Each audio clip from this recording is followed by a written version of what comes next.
Ghazali, salah satu doa asma al-ismul a'zam, nama yang agung yang jika kita memohon dengan nama itu adalah Hu.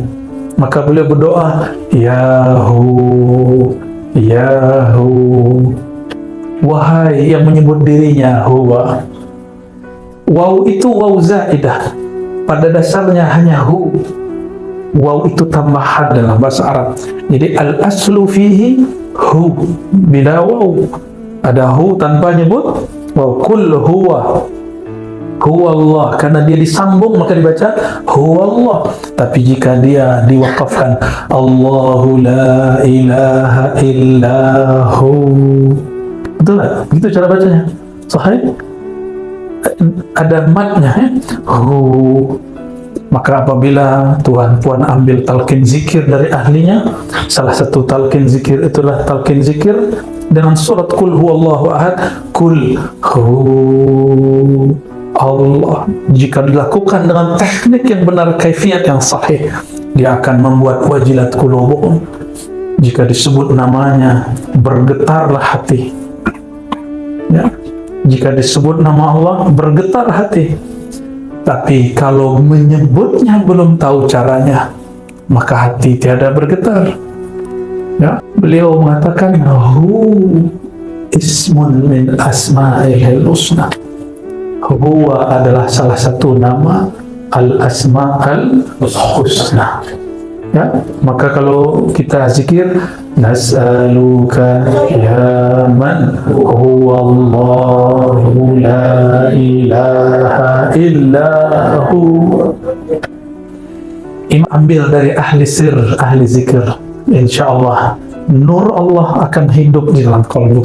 Insya orang nur Allah hidup di kalbunya, maka sebesar apapun dosanya tidak akan membuat dia putus asa untuk pulang kepada Allah, karena dia tahu ini yang kami kaji tadi pagi ya, tapi karena memang tidak ada live ya.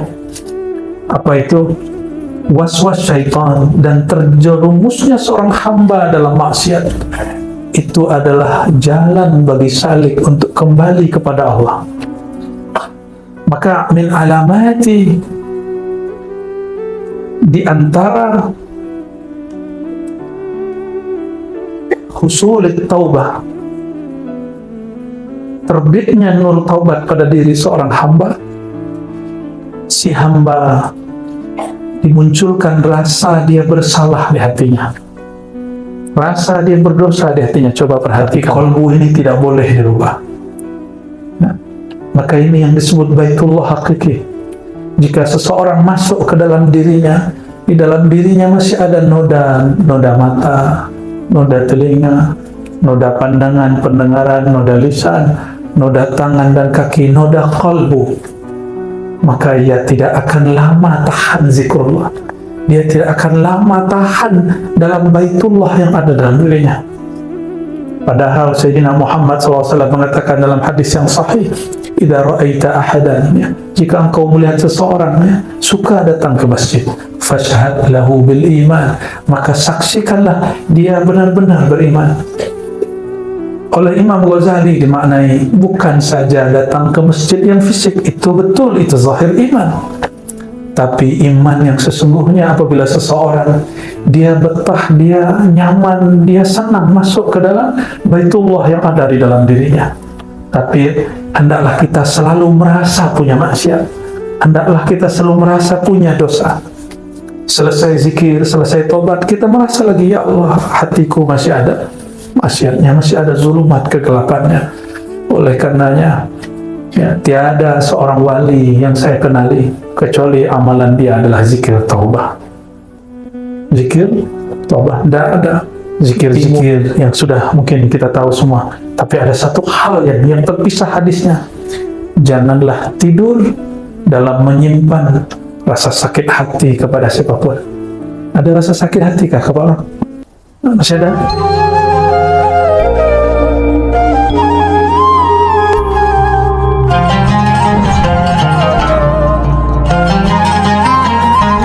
Assalamualaikum warahmatullahi wabarakatuh.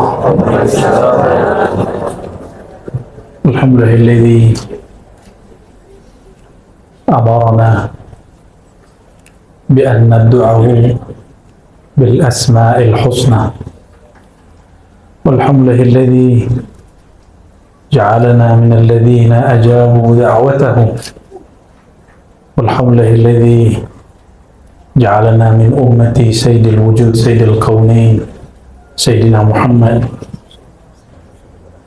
أشهد أن لا إله إلا الله، أشهد أن محمدا عبده ورسوله. اللهم صل وسلم وبارك على هذا النبي الكريم. أما بعد، اللهم افتح لنا يا فتاح فتوح العارفين، وعلمنا يا عليم علما ينفعنا، آمين يا رب العالمين. Saudara yang melakukan Allah, puji syukur kehadiratnya karena Ia masih mengizinkan namanya mengalir pada lidah kita yang penuh dosa.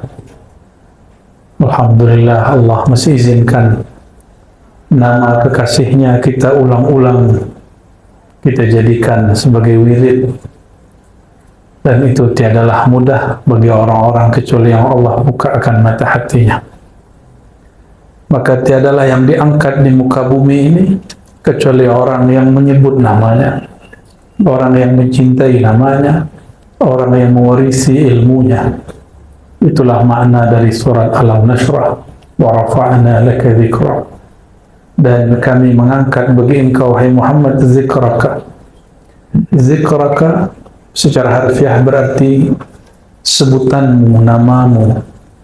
Maka bagi ahli ma'rifat yang mengerti dan menjamah antara ilmu yang zahir dan batin, syariat dan hakikat, mereka memaknai zikraka, maka di situ ada zakiruka, orang yang menyebut-nyebutmu juga diangkat.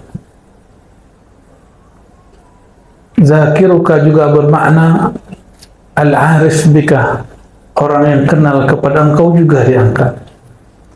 Maka jika bersolawat, berceramah, berdakwah, jangan berniat viral, jadi orang yang populer, ya, famous, ya, masyhur. Nah, niat kita hanya karena Allah membesarkan, meninggikan, mempopulerkan nama baginda SAW, maka kita pun mengatakan, ya Rabb, arfa' dzikra habibana, dzikra habibina kama rafa'tahu.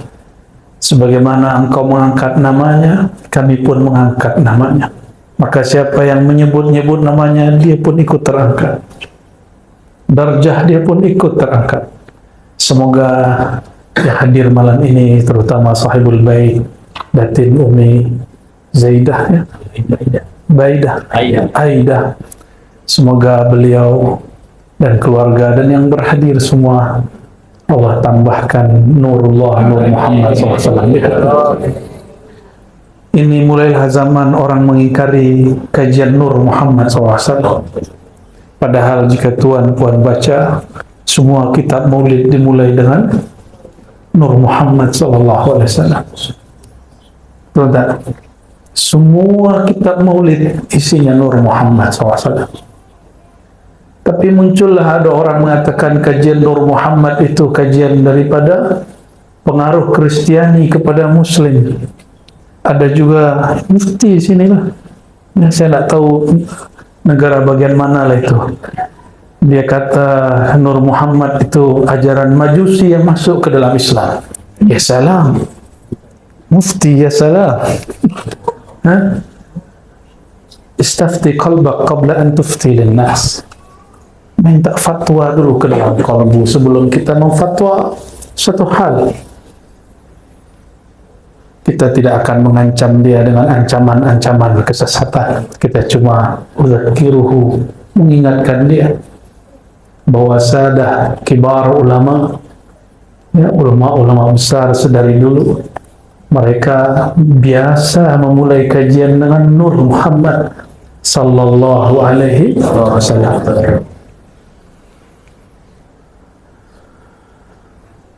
Tapi saya tidak mau bahas Nur Muhammad lah, ramai lagi, ya.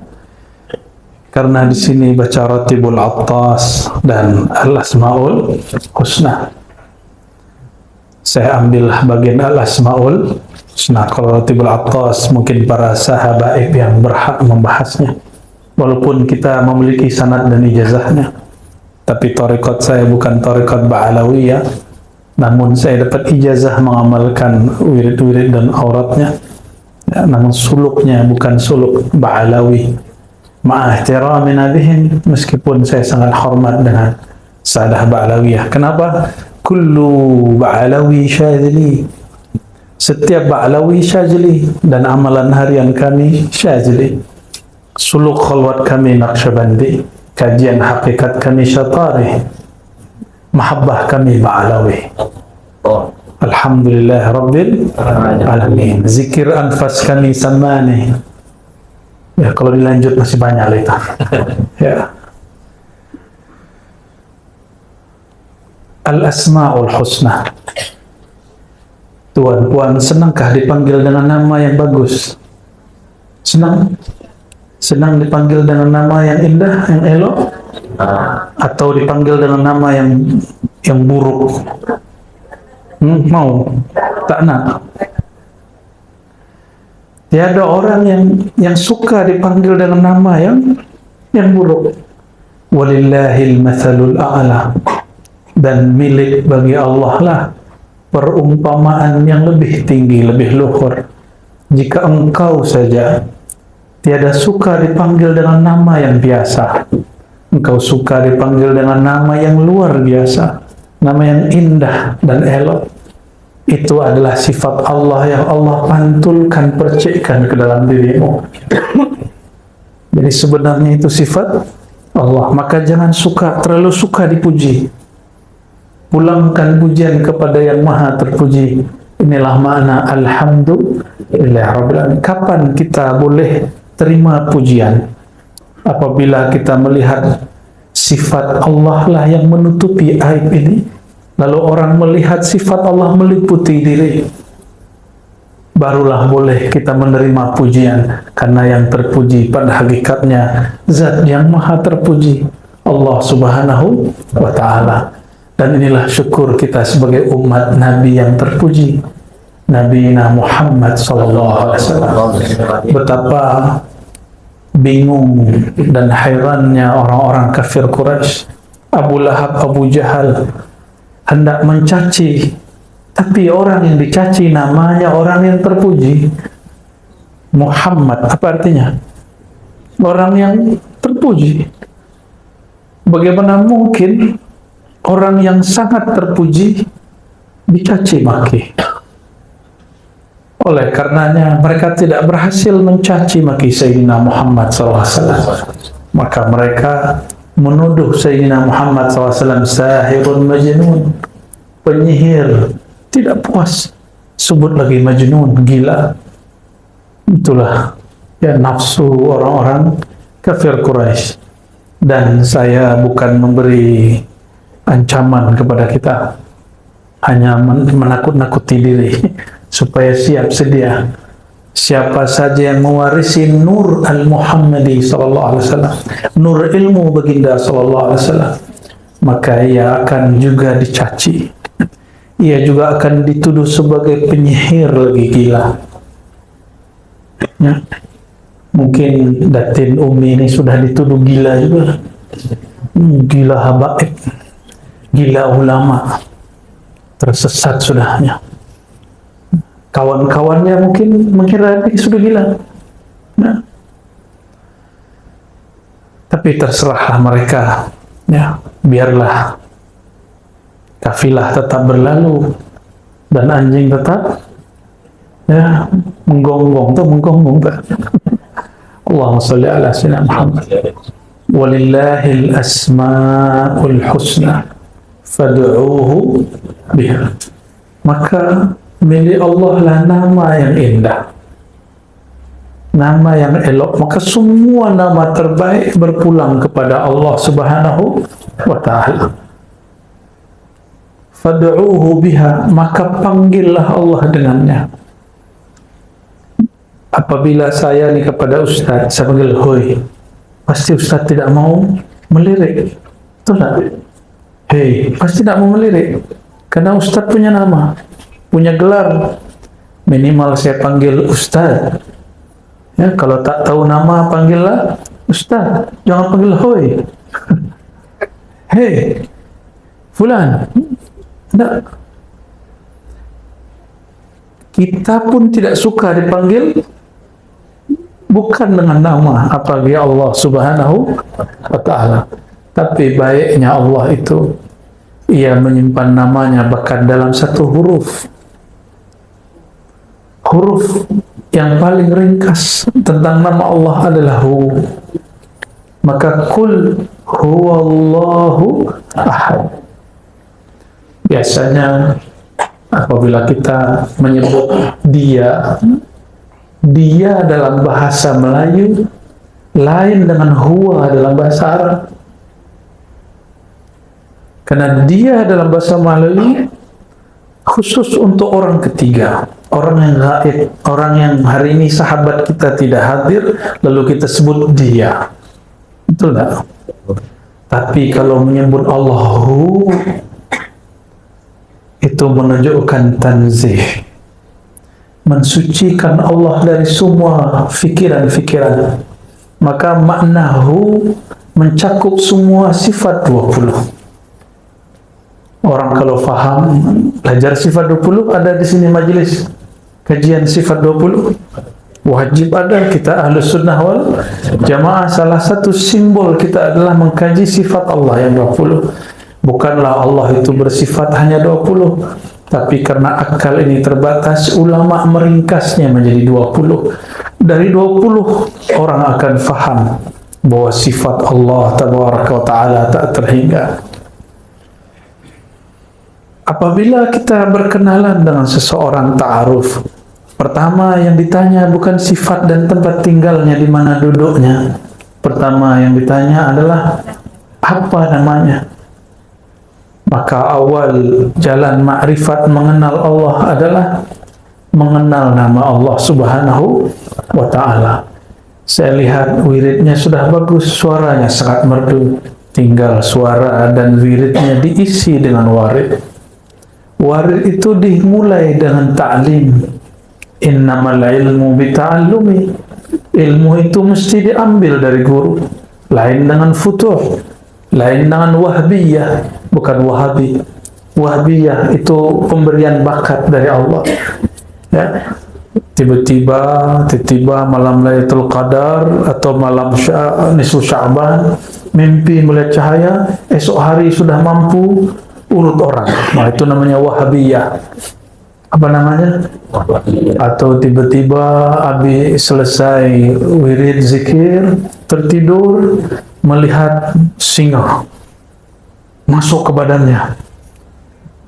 Bangun tidur, dia mampu silat singa. Itu wahabiyah. Tapi hati-hati, wahabiyah tidak selalu mutlak langsung dari Allah. Siapa tahu dari jin, dari khadam-khadam, maka kita mesti berhati-hati. Dan cara menetralkannya, membersihkannya, cukup dengan kalimat tauhid, la ilaha illallah. Orang yang kuat baca la ilaha illallah, Allah bersihkan dia dari ilmu-ilmu jahat. Dan coba tuan-puan perhatikan di dalam Al-Quran, lafaz la ilaha illallah, seingat saya hanya ada 2. 4 atau 2, saya lupa, nanti tolong diingatkan. Seingat saya hanya 2 atau 4. Selebihnya lebih dari 20 ayat menyebut Allahu la ilaha illahu. Kadang dia guna lafaz Allah, kadang dia menyebut dirinya huwa. Maka huwa dalam bahasa Arab tidak hanya berarti dia dalam bahasa Melayu, tapi huwa ghayatut tanzih, ismun lit tanzih, nama untuk mensucikan Allah Ta'ala. Inilah yang tidak difahami oleh beberapa da'i-da'i. Ya, kita maklumi karena ilmu itu berkembang.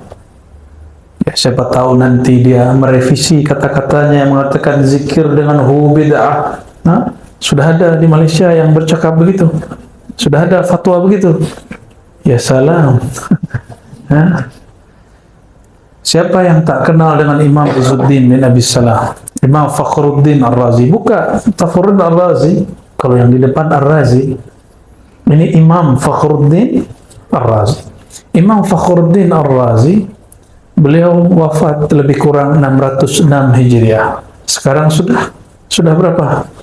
1446. Sudah berapa abad? Satu abad 100 tahun. Sudah berapa abad? Lama gitu ya. 14 kurang 6 berapa? 8 abad, 800 tahun lebih yang lalu. Beliau telah tulis di jilid pertama daripada tafsir Mafatihul Ghaib Imam Ar-Razi. Beliau menyinggung banyak sekali rahasia daripada nama Hu. Mana orang yang katanya pintar, cerdas, kenapa tidak membaca kitab ini? Ya, jadi Hu itu nama. Oleh karenanya Imam Ahlus Sunnah yang bernama Abdul Qahir Al-Baghdadi, boleh diulang namanya? Abdul Qahir punya kitab Usuluddin dan Al-Farqu Bainal Firaq. Apa nama kitabnya? Usuluddin satu, yang kedua Al-Farqu Bainal Firaq, ada lagi yang ketiga Al-Asma' wa Sifat, 3 mujalladat, 3 jilid. Beliau mengatakan Hu ismun min asma'ihil husna. Huwa adalah salah satu nama al-asma'al husna. Ya, maka kalau kita zikir nas'aluka ya man huwa Allahu la ilaha illahu. Imam Abul Hasan Syazili, guru daripada Imam Izzuddin Abi Salam, imam mujtahid di zamannya, tapi tidak keluar dari mazhab Syafi'i, tapi dia punya pandangan yang lain dengan Imam Syafi'i untuk beberapa hal. Beliau punya guru Imam Syazili yang punya Hizib Bahar, ya, salah satu hizib yang saya suka, dan kami di Ribat pagi petang mengamalkan wirid asas, astagfirullah 100, la ilaha illallah 100, salawat 100, subhanallah 100, itu di hati beliau. Imam Syazili, salah satu doa asma al-ismul a'azam, nama yang agung yang jika kita memohon dengan nama itu adalah Hu. Maka beliau berdoa, Ya Hu, Ya Hu, wahai yang menyebut dirinya Huwa. Waw itu waw zaidah, pada dasarnya hanya Hu. Waw itu tambahan dalam bahasa Arab. Jadi al-aslu fihi Hu, bila waw. Ada Hu tanpa nyebut waw. Kul huwa, huwa Allah, karena dia disambung maka dibaca huwa Allah. Tapi jika dia diwakafkan Allahu la ilaha illahu, betul tak? Begitu cara bacanya. Sahih? Ada matnya, ya? Maka apabila tuan-puan ambil talqin zikir dari ahlinya, salah satu talqin zikir itulah talqin zikir dengan surat Qul huwallahu ahad, Qul hu Allah. Jika dilakukan dengan teknik yang benar, kaifiat yang sahih, dia akan membuat wajilat qulubuhum. Jika disebut namanya, bergetarlah hati. Ya, jika disebut nama Allah, bergetar hati. Tapi kalau menyebutnya belum tahu caranya, maka hati tiada bergetar. Ya, maka pelajari ilmu ini dari ahlinya, jangan dari YouTube. Ya, pelajari dari siapa? Fas'alu ahlal dzikri in kuntum la ta'lamun. Tapi ingat, tidak semua dokter itu spesialis. Maka tidak semua dai ustaz menguasai ilmu talqin. Banyaklah orang mentalqin dan memberi ijazah, tapi sedikitlah orang yang punya sir daripada la ilaha illallah. ambil dari ahli sir, ahli zikir. Insya Allah nur Allah akan hidup di dalam kalbu kita. Insya orang nur Allah hidup di kalbunya, maka sebesar apapun dosanya tidak akan membuat dia putus asa untuk pulang kepada Allah, karena dia tahu ini yang kami kaji tadi pagi ya, tapi karena emang tidak ada live ya. Apa itu? Was-was syaitan dan terjerumusnya seorang hamba dalam maksiat itu adalah jalan bagi salik untuk kembali kepada Allah. Maka min alamati, di antara husulit taubah, terbitnya nur taubat pada diri seorang hamba, si hamba dimunculkan rasa dia bersalah di hatinya, rasa dia berdosa di hatinya. Coba perhatikan, Sayyidina Muhammad SAW berdosakah? Ada dosa Nabi Muhammad SAW? Tuhan, hari ini ada dosa? Matanya berdosa? Lidahnya kalau usah pandang orang, pandang diri kita ya. Kolbunya hari ini dosa nggak? Kita tidak usah memandang siapapun, pandanglah diri ini penuh dengan dosa. Dosa itu kotoran. Senangkah sudihkah tuan puan memandang orang yang di pada tubuhnya, badannya, wajahnya ada kotoran? Nah, apalagi Allah Subhanahu wa Ta'ala. Allah memandang kepada wajah kolbu. Apabila mata ini berdosa, kolbu langsung hitam, dan Allah tidak suka kolbu yang hitam. Tapi itu dosa zahir. Mendengar aib orang ya, membicarakan aib orang, itu dosa zahir. Ada dosa yang tersembunyi. Adakah rasa mohon maaf hari ini diri kita merasa lebih soleh daripada orang lain? Ada? Merasa diri ini lebih alim dari orang lain? Ada rasa itu? Ada merasa diri ini lebih berilmu daripada orang yang duduk di kiri kanan kita? Ada rasa itu? Jika itu ada, ya Tuhan pun jawab di hatilah. Jika itu ada, itu dosa lebih besar dari dosa memandang yang haram. Hari ini kawan kita, sahabat kita mendapat rezeki dari Allah. Ada rezeki materi, uang kah, duit kah? Ada rezeki imateri, ya, mungkin populariti, mungkin dia disukai orang, dipuji orang, mungkin dia dapat ilmu. Ini rezeki juga. Maka setiap orang yang dapat rezeki pasti ada yang iri dan dengki. Adakah kita hari ini iri dengki kepada seseorang? Iri dengki itu menginginkan dapat nikmat yang Allah berikan kepada sahabat kita, saudara kita, dan kita ingin dia tidak dapat. Itu namanya iri dengki. Tapi ada iri yang positif. Kita menginginkan nikmat yang didapat saudara kita, tapi dia tetap mendapat nikmat tanpa perlu dia hancur dan binasa. Nah, itu boleh. Ya. Maka dosa itu ada dua, dosa zahir, dosa batin. Tahukah saudara yang pertama kali iri dengki siapa?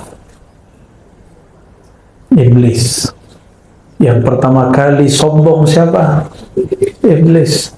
Maka siapa yang merasa dirinya lebih, siapa yang iri dengki kepada orang, dia sedang mengambil sifat-sifat iblis.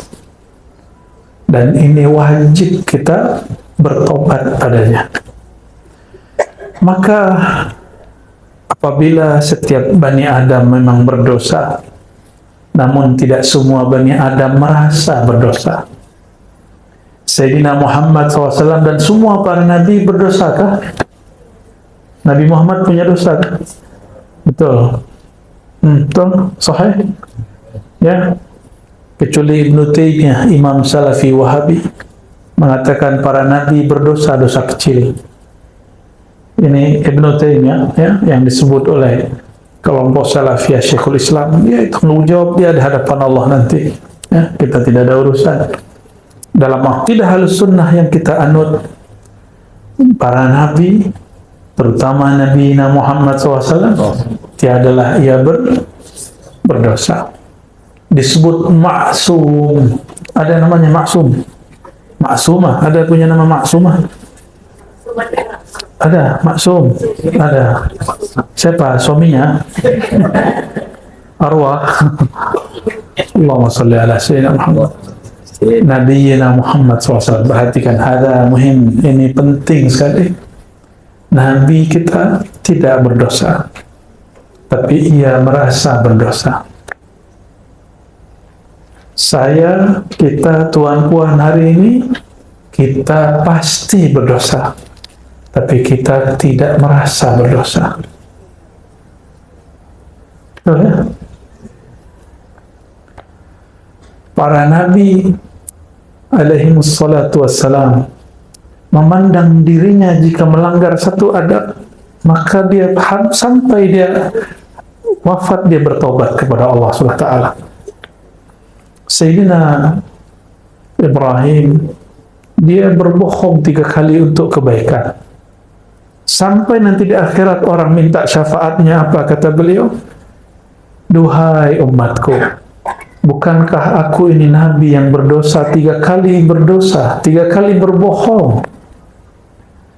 Itu para nabi. Para nabi, dia berbuat sesuatu dan dia merasa bersalah di dalamnya. Maka semua para nabi tawwabin. Semua nabi itu ahli taubat. Ingin merasakan nikmat bertuhan, ingin merasakan nikmatnya zikrullah, benar-benarkan, betul-betulkan taubatnya. Apakah kita senang masuk ruangan tapi ruangannya kotor? Masuk masjid suraunya berdebu, apa namanya nih? Tikar apa? Karpetnya sudah kotor, ya, banyak debunya, banyak kotoran-kotoran di dalamnya. Nyamankah? Tidak.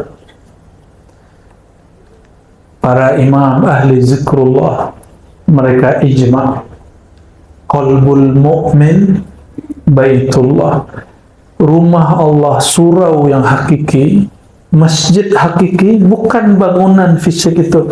Karena bangunan fisik itu boleh diubah nanti jadi gereja. Seperti Hagia Sophia, sudah dari gereja jadi masjid, masjid jadi gereja, gereja jadi museum, museum jadi gereja, jadi masjid lagi. Kalau bangunan boleh diubah, tapi kolbu ini tidak boleh dirubah. Nah, maka ini yang disebut baitullah hakiki. Jika seseorang masuk ke dalam dirinya, di dalam dirinya masih ada noda mata, noda telinga, noda pandangan, pendengaran, noda lisan, noda tangan dan kaki, noda qalbu, maka ia tidak akan lama tahan zikrullah. Dia tidak akan lama tahan dalam baitullah yang ada dalam dirinya. Padahal Sayyidina Muhammad SAW mengatakan dalam hadis yang sahih, idza ra'aita ahadan, ya, jika engkau melihat seseorang, ya, suka datang ke masjid, fashhad lahu bil iman, maka saksikanlah dia benar-benar beriman. Oleh Imam Ghazali dimaknai bukan saja datang ke masjid yang fisik, itu betul, itu zahir iman.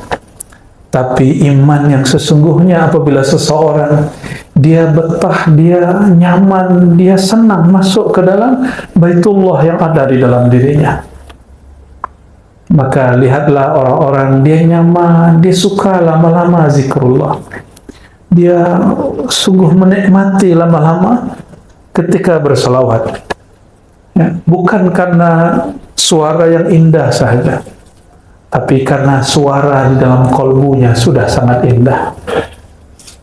Bukan karena ruangan ini bersih saja, tapi karena ruangan di dalam dirinya bernama kolbu, ruang dan relung kolbunya sudahlah sangat bersih. Oleh karenanya, miftahul walayah at-taubah. Ya, ini kaidah muhimmah, kaidah penting. Pintu dari kewalian menjadi kekasih Allah dimulai dari bab taubat. Apabila kita selesai wudhu, apa yang kita baca? Allahumma ja'alni.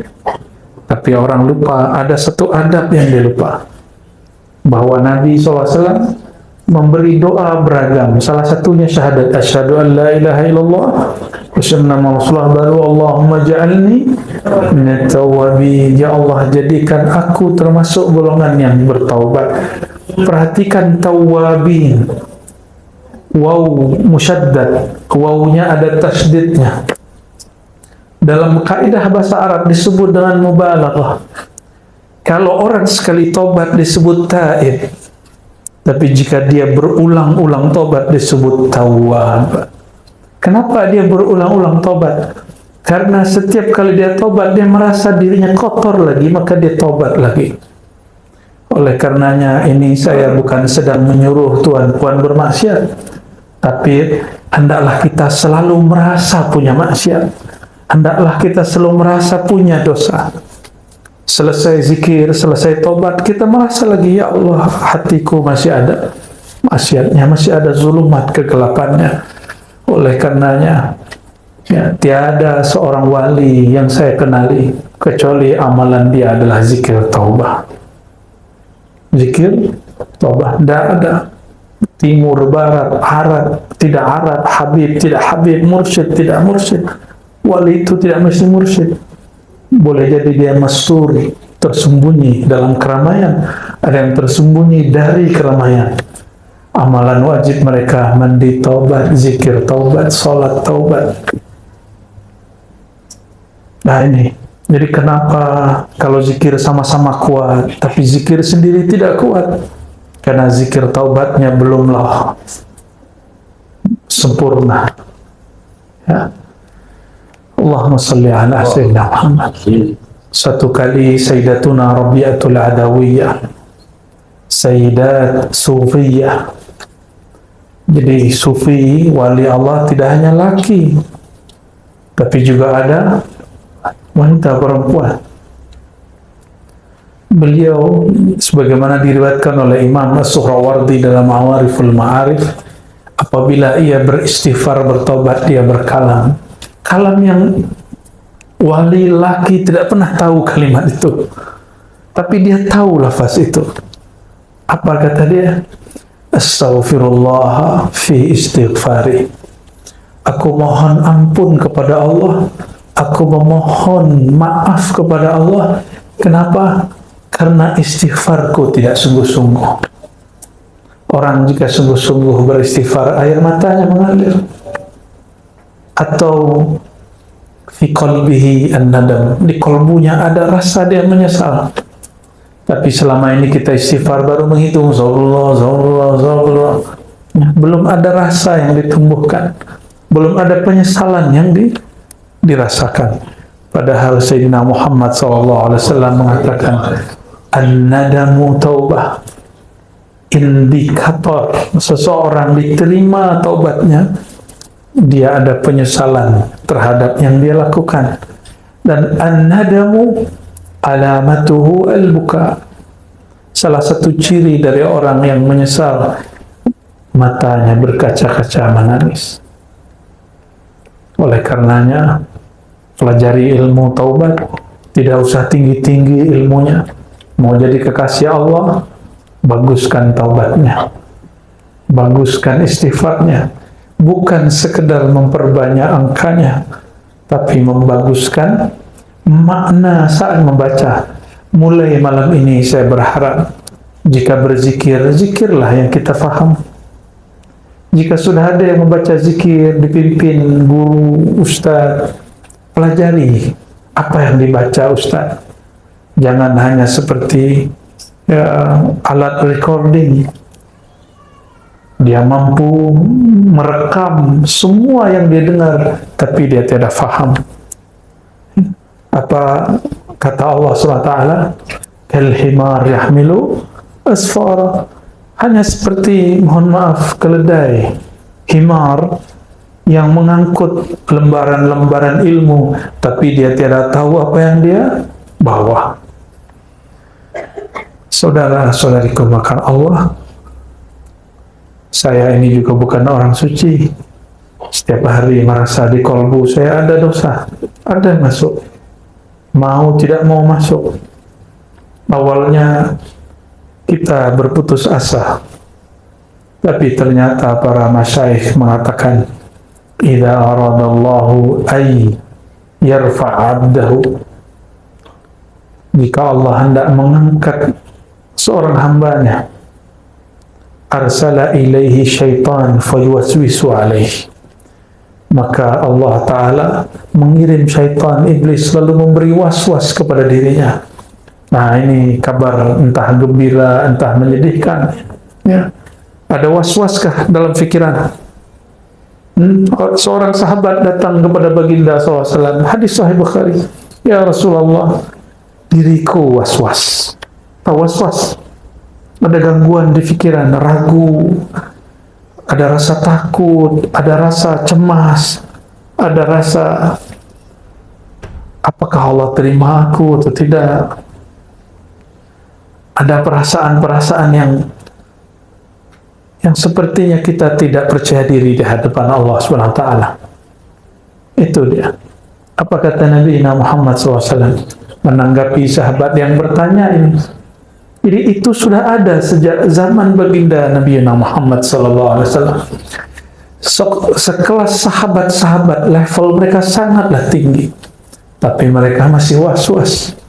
Apatah lagi kita di zaman yang penuh was-was. Baru buka YouTube, langsung kita yang tadinya tidak mau dapat was-was, malah mencari was-was itu. Itu tak? Ya. Katanya tidak mau dapat was-was, tapi kita malah membaca si was-was itu. Minal jinnati wan nas. Kalau was-was dari jin masuk secara gaib, tapi was-was yang zahir, inilah yang lebih berbahaya. Kita baca komennya, baca statusnya, baca kalam-kalamnya, mendengarkan podcastnya. Ya, kita yang mencari ulah, kita cari penyakit sendiri, lalu salahkan orang lain, bahkan menyalahkan Allah. Ya, Allahumma salli ala Sayyidina Muhammad. Maka mengambil ibrah dari Imam Abu Bakar Al-Banani tadi, dan juga Sayyidatu Sufiyah, penghulunya para sufi yang arifah billah, yaitu Sayyidatuna Rabi'atul Adawiyah. Istighfar kita wajib diistighfarkan. Istighfar kita wajib diistighfar. Kenapa? Kita tidak bersungguh-sungguh dalam beristighfar. Dan Sayyidina Surawardi mengatakan, betapa banyak orang baca istighfar, lidahnya minta ampun, kolbunya tidak. Lidah minta ampun, kolbu tidak. Lidah mengaku, kolbu tidak. Na'udzubillah min dzalik. Hadis yang sering saya baca, innallaha yanzuru ila qulubikum. Allah yang Ia tatap bukanlah lidahmu, bukan suaramu, bukan tasbihmu. Yang Dia tatap apa? Kolbumu. Ini bagian terakhir yang mau saya sampaikan. Kalau kita tidak bertemu orang yang kita suka, orang yang penting dalam hidup kita, jika tidak jumpa, pastilah kita membaguskan pakaian yang dilihat. Kalau perlu, puan-puan ini berhias diri, ya, wajahnya pakai apa wajahnya? Pakai cat putih. Pakai apa? Kosmetik, bedak, supaya apa? Jika ada kekurangan di wajah, ditutup supaya terlihat cantik, Jika laki-laki sebelum dia datang ke majelis, dia pakai cleanser dulu. Ya, supaya terlihat mukanya tidak berminyak, supaya nanti terlihat handsome. Oleh siapa? Oleh orang yang di belakang sana. Padahal yang di belakang hanya melihat punggung dan kepala dia. Kenapa kita hendak berhias jika hendak berjumpa makhluk? Padahal Allah selalu mau jumpa dengan kita. Dan ada perjumpaan yang resmi, yaitu waktu kita sholat. Ya, yazunnuna annahum mulaqu rabbihim. Sholat itu perjumpaan yang resmi. Dan Allah yang ia tatap bukan wajah ini. Yang ia tatap wajah qalbu wajjahtu wajhiya lilladzi fatara as-samawati wal ard. Aku hadapkan wajah qalbuku kepada pencipta langit dan bumi, pencipta qalbu ini. Maka jika hendak bertemu Allah Ta'ala, bersihkan wajah qalbu, berilah hiasan yang layak baginya, sehingga Allah yang maha memandang suka dan senang memandangnya. Apa tanda Allah suka memandangnya? Kita pun senang memandang qalbu kita. Walladzi anzala as-sakinata fi qulubil mu'minin. Surat Al-Fat. Dialah yang menurunkan sakinah, rasa tenang, rasa nyaman kepada qalbu orang yang beriman.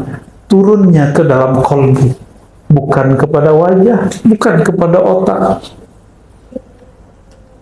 Awal kita kenal orang, kita pandang fisiknya, lama-lama kita pandang isi kepalanya, lama-lama kita pandang isi kalbunya. Betul tak? Sahabat yang paling disuka, apakah sahabat yang wajahnya paling bagus, paling elok, atau yang hatinya paling elok?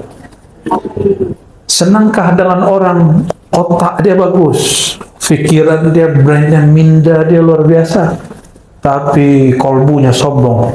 Suka dengan orang begitu?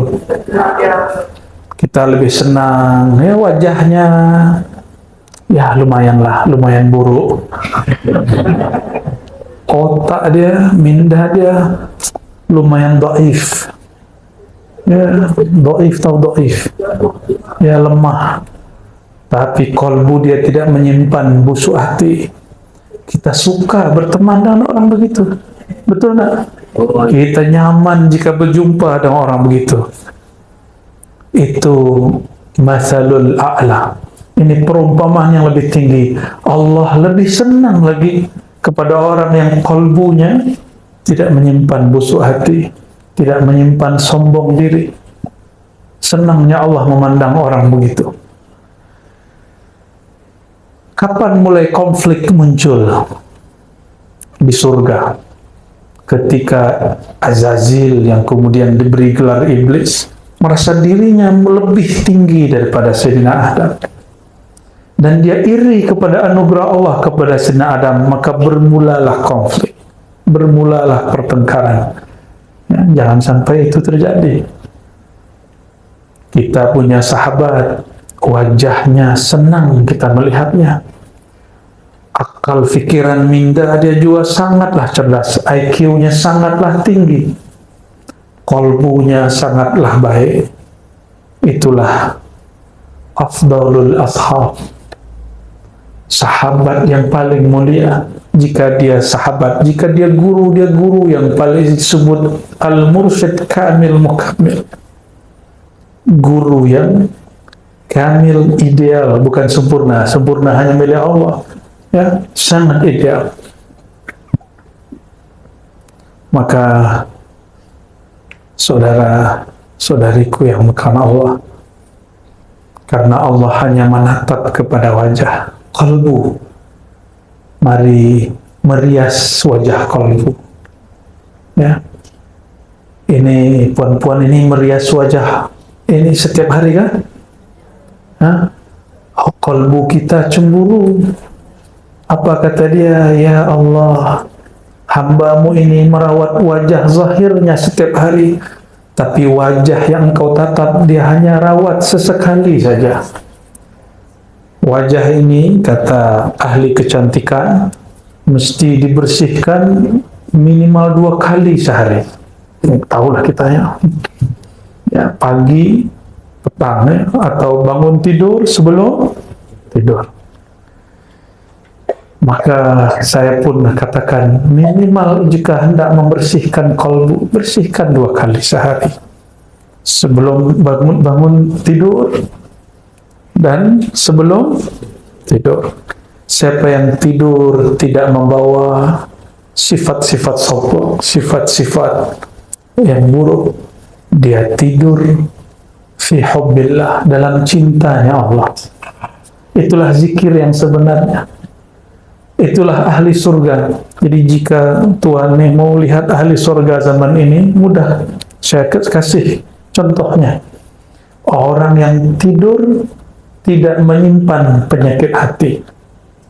Siapapun orangnya, alimkah dia, jahilkah dia, maka orang itu ahlul jannah, ahli surga. Alim dia, baca kitab kuningnya Masya Allah, apalagi baca maulidnya Masya Allah, tapi sebelum tidur dia kurang senang, hatinya seuzon, dia kurang bersyukur dengan apa yang dia dapat hari ini. Tertidur itu tidak lebih baik daripada jamaahnya. Jamaahnya mungkin jahil, tapi dia tidur penuh rasa syukur dan taubat kepada Allah Subhanahu wa taala. Maka nanti sebelum tidur, nah ingat-ingat, sebelum tidur, kata Nabi Muhammad SAW, ini sunnah Nabi, idza arada ahlukum ila firashihi, jika kamu hendak mau ke tempat tidurnya, falyatawadda wudu'ahu lis-salat, maka berwuduklah, bersihlah seperti dia hendak salat. Maka seorang muslim tidak mungkin dia tidur wajahnya berminyak. Nah, kenapa? Karena dia mau tidur, dia pasti bersihkan wajahnya dulu. Jadi Rasulullah SAW sangat mengerti bab berhias. Lalu setelah itu apa? Bacalah zikir-zikir yang sudah mungkin kita tahu semua. Tapi ada satu hal yang terpisah hadisnya. Janganlah tidur dalam menyimpan rasa sakit hati kepada siapapun. Ada rasa sakit hati kah kepada orang? Masih ada? Masih ada dendam? Masih? Saya lihat ini sebagian masih menyimpan dendam ini. Masih ada 1-2 lah ini. Dapat dibaca dari gores mata. So, kan tahu alam gaib tidak. Ya, kita tahu orang wajah lapar. Kenapa? Terlihat di wajahnya. Bukan berarti kita tahu alam gaib, tidak. Sayyidina siapa yang Yahudi ini namanya? Abdus Salam, ya. Seorang Yahudi yang masuk Islam. Kita tak benci Yahudi karena Yahudinya, kita benci Yahudi yang Zionis, yang jahat kepada sesama manusia, apalagi Muslim yang sedang ada di sana. Sayyidina Abdus Salam diperintah oleh amatinya, bibinya, wahai Abdus Salam, orang cakap ada orang baik datang ke Madinah mengaku sebagai Rasulullah. Jika benar dia Rasulullah yang ada di kitab Taurat kita, maka lihatlah wajahnya, apakah wajahnya wajah orang jujur atau pembohong. Pergilah. Maka berangkatlah, pergilah Abdus Salam kepadanya. Saat semua orang Madinah menyambut baginda Nabi Muhammad SAW, maka dia tatap wajah Nabi. Lalu dia pulang. Apa kata dia kepada bibinya?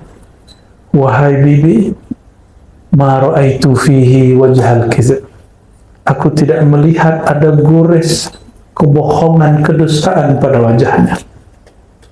Berarti ilmunya dan ini namanya ilmu firasah yang kemudian dikumpulkan oleh Imam Fakhruddin Ar-Razi. Itu Imam Fakhruddin Ar-Razi lagi. Imam Ar-Razi lagi ya. Beliau kumpul satu buku judulnya Al-Firasah. Ini boleh dimumarasahkan. Sayangnya yang guna ilmu ini orang China, Feng Shui. Itu ilmu firasah, itu bukan khurafat. Di Sumatera, di Jawa, itu orang tua-tua dulu ada ilmu itu, tapi dikhurafatkan oleh Wahabi. Ya, padahal ilmu itu ada. Ya. Akhirnya orang-orang hari ini mengharamkan yang tidak haram, menganggap syirik yang tidak syirik. Ya. Na'udzubillah min dzalik. Kembali kepada yang tadi. Jika hendak tidur, setelah kita bersihkan yang zahir, bersihkan juga yang batin. Maka sebelum tidur pegang dadanya. Katakan, ya Allah, jika ada di dalam hatiku rasa benci, rasa sakit hati, rasa bermusuhan, rasa sombong, rasa semua yang buruk-buruk, tolong Engkau angkat dan hapus ya Allah. Barulah baca Bismikallahumma. Coba nanti, dan hidupnya pasti bahagia. Mau tahu orang paling bahagia? Orang yang di dalam tidurnya tidak menyimpan dan tidak membawa satupun sifat-sifat yang buruk. Ya, dan semoga Allah menulis kita fi diwanit tawabin, dalam daftar nama-nama ahli taubat. Wala yaqbiduna illa wa nahnu minhum. Dan jangan sampai kita dicabut ya Allah, ya, dan kecuali kita dalam keadaan bertobat kepada Allah Subhanahu wa ta'ala. Lebih kurang itu, ya. Semoga Allah Ta'ala menerima kita semua. Iqbalna ya Tawwab, ij'alna minat tawwabin bihaqqi Sayyidina Muhammad Sayyidit Tawwabin. Astaghfiruka, nastaghfiruka fi istighfarina.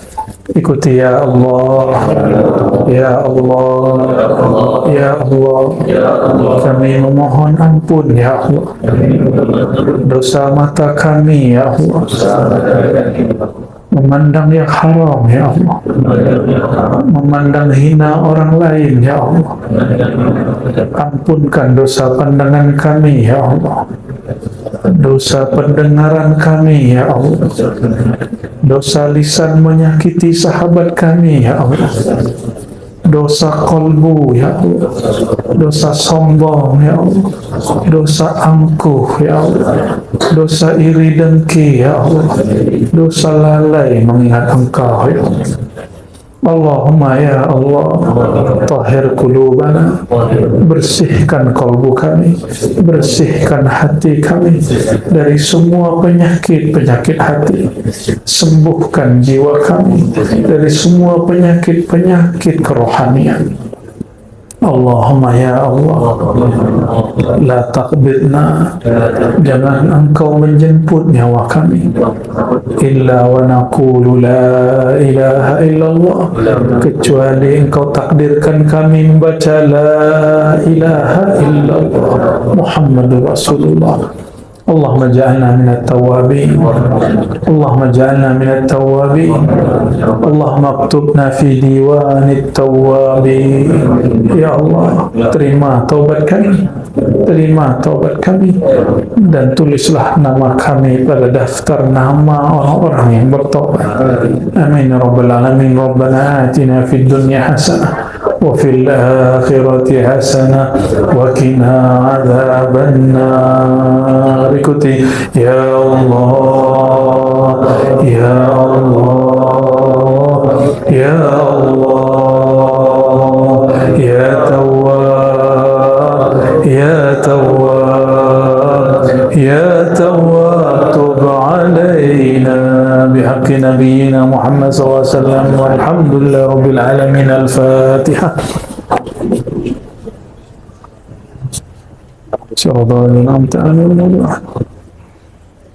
Lebih kurang itu yang dapat kami sampaikan. Mohon maaf salah kurangnya. Subhanakallahumma wa bihamdika, asyhadu an la ilaha illa anta, astaghfiruka wa atubu ilaik. Assalamualaikum warahmatullahi wabarakatuh.